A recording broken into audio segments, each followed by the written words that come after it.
En sí, como ahí le tiene la definición, bueno, todo esto es de consenso, ¿sí? Está el consenso de la Sociedad Argentina de Cardio, después hay otras sociedades, está la Sociedad Argentina de Hipertensión Arterial. Pero bueno, nada, en sí definimos que es una enfermedad multifactorial, ¿sí? Controlable, que disminuye la calidad y expectativa de vida de las personas. La misma se va a relacionar en forma continua y directa con el riesgo cardiovascular, ¿sí? Acuérdense que riesgo ahora la Facu, bueno, este año le gana seguramente ni nada, se cansaron de repetirle lo mismo, riesgo cardiovascular, qué sé yo. El riesgo es la probabilidad que tiene una, o sea, riesgo es probabilidad, ¿sí? Cardiovascular habla, es el riesgo, la probabilidad que tiene una persona de sufrir un evento cardiovascular, o sea, o se infarta o hace una ACV, ¿sí? A, según la calculadora que usen para calcular el riesgo, la calculadora lo estiman a 10 años o a 5 años. Es eso, nada más. Entonces, se considera como hipertenso el hallazgo de valores de presión arterial más de 140 de sistólica o más de 90 de diastólica, o ambas, ¿sí? Pero con una ya estamos. Hay que tener en cuenta que se toman estos valores porque es a partir de ese umbral que se comprobó que hay mayor riesgo cardiovascular y mayor incidencia de mortalidad, ¿sí? Es como lo de la diabetes. Lo de la diabetes todo tiene un porqué. Siempre en medicina todo tiene un porqué. Nosotros no hacemos diagnóstico con diabetes, con glucemia en ayuna, más de 126, porque un día un loco se levantó y dijo, che, hagámoslo más de 126. No, es porque se vio que a partir de ese umbral hay más complicaciones micro y macrovasculares, ¿sí? Bueno, nada, les dejo acá este cuadrito. La realidad es que no nos manejamos con esto en la práctica, ¿sí? Nadie va y dice, tengo un hipertenso nivel uno. Nada, no existe. En la facu capaz que o sea, a mí la verdad que no me lo preguntaron en tercero ni nunca, tampoco en clínica. Pero bueno, nada, métanle un repasito a este cuadro, ténganlo ahí más o menos a mano. Más que nada, sí, lo de los niveles. Después acuérdense que está la gran diferencia entre urgencia hipertensiva, ¿sí? Y emergencia. Capaz que los pueden joder a veces con eso. Emergencias es más de 180 y o 110 con DOP, o sea, daño en órgano blanco. Nada, básicamente, o estás con un ACV, o estás con insuficiencia renal, o estás con insuficiencia cardíaca, ¿sí? Esos son los tres grandes órganos blancos. Y urgencia hipertensiva es lo que más vemos y está lleno, que son personas que vienen, tienen más de 180 o más de 110 de diastólica, o sea, lo mismo que la emergencia, nada más que no tienen órgano blanco. Vos lo ves y nada, está joyo, te dice, sí, me duele un poco la cabeza, o me duele un poco, no sé, o estoy medio mareado. Nada, hace arlodipina, ahora vamos a ver, hasta a veces se dan ansiolíticos y se constata a los 30 minutos que la persona le bajó un 20-30% de la TA y después se lo manda a control con cardio. Y listo. Bien, etiología de la presión arterial, ¿sí? Nada, tenemos. Lo más frecuente, el 95%, son los primarios, ¿sí? La idiopática, por lo menos me acuerdo que, a cierto punto, lo que hablaba el Royns, eh, es secundario, o sea, multifactorial, pero por una cuestión de genes, todavía no se sabe, por algo es idiopático, pero es lo que se cree, ¿sí? Son personas, la mayoría de las veces, que tienen antecedentes familiares de hipertensión arterial en la familia. Y después están las causas secundarias, fíjense, son mínimas, o sea, comparado con las otras, ¿sí? Eh, Dentro de ellas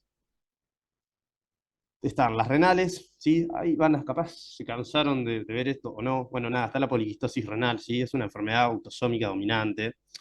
Eh, Básicamente la mutación de dos genes, no vienen al caso, pero para no decirles algo y decírselo por demás, siempre voy a tratar de explicárselo. Es una enfermedad que básicamente las personas en el epitelio tubular de los riñones le empiezan a crecer un montón de quistes, ¿sí? Un montón, un montón, un montón, un montón, un montón. Y básicamente las personas terminan con enfermedad renal crónica, ¿sí? Son personas que al tener enfermedad renal crónica hacen hipertensión y un montón de otros trastornos que a ustedes no les interesa porque lo van a ver creo que en defensa de eso. Eh, y además hacen quistes en el hígado, en el páncreas, en el pulmón. Bueno, nada, una enfermedad bastante jodida, la verdad, pero que es de las más frecuentes encima a nivel genético en lo que es lo renal. Pero bueno, no es. Bueno, después las estenosis renovasculares, glomerulonefritis, ¿sí? Y tumores productores de renina. Ahora vamos a ver bien eso. A nivel endocrino, sí se lo digo, un córtico suprarrenal, ¿sí?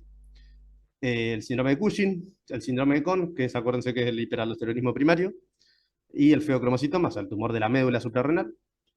Y después gestacionales, ¿sí? Van a ver después cuando el año que viene vayan a gineco, eh, cuando cursamos un embarazo, por diversas secreciones hormonales y por el mismo embarazo en sí, las personas pueden desarrollar lo que es un trastorno hipertensivo.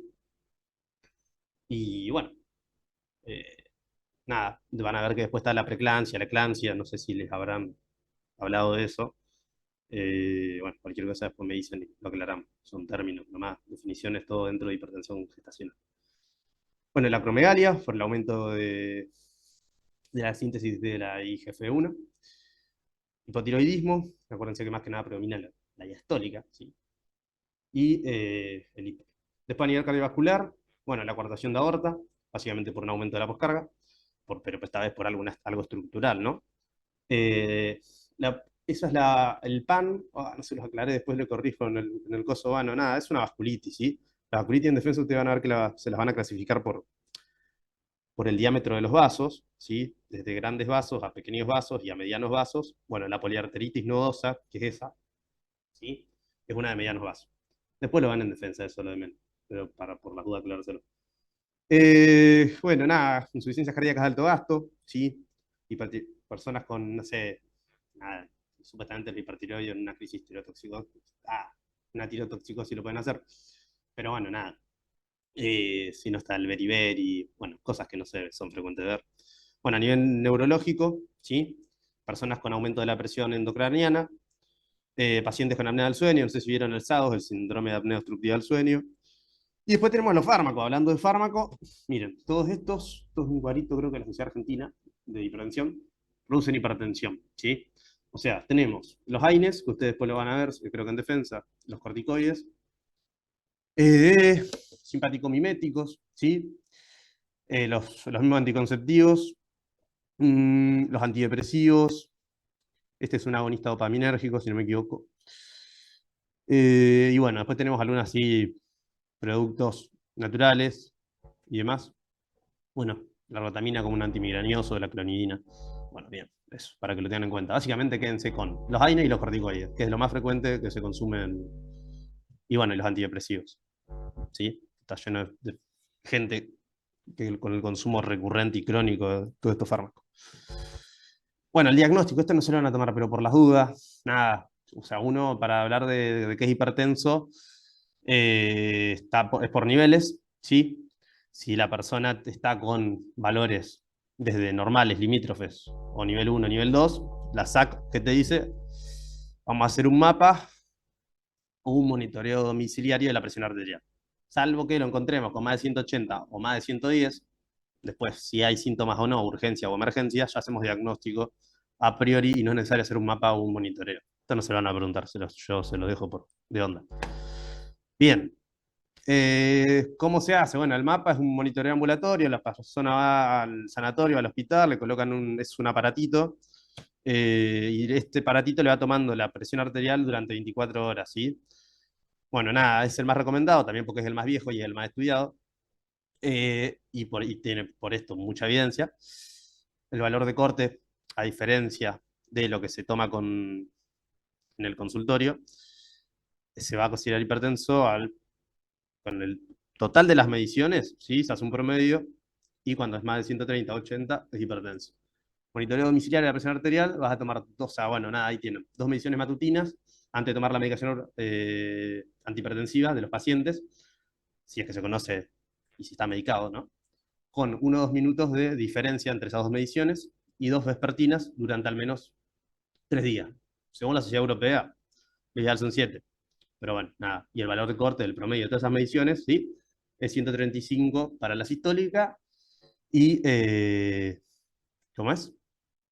Y para la diastólica 85. Bien, entonces, más o menos lo que vamos a ver hoy, ¿sí? Fíjense acá, esto más que nada también por el examen, que los fármacos con eficacia comprobada en reducción de eventos duros en estudios comparativos con otros grupos farmacológicos para la reducción de la hipertensión arterial son los bloqueantes del sistema renina-angiotensina-aldosterona, IECA y ARA2, los antagonistas de calcios y los diuréticos tiazídicos. ¿Por qué les digo esto? Porque si ustedes van al examen y le dicen, che, ¿qué fármaco le darías? Que se lo pueden preguntar a este hipertenso. Y lo primero que tienen que decir sería un GECA, un ARA2. Pero si le dicen, no sé, una amlodipina o una tiazida, no pasa nada. El tema es que si le dicen, y sí, le doy un beta bloqueante, no. O sea, no, no está mal, pero no es lo ideal y no es lo que se ve. Nadie le da un beta bloqueante a una persona como primer fármaco. ¿Me entiendes? A eso me refiero. Bien. Eh,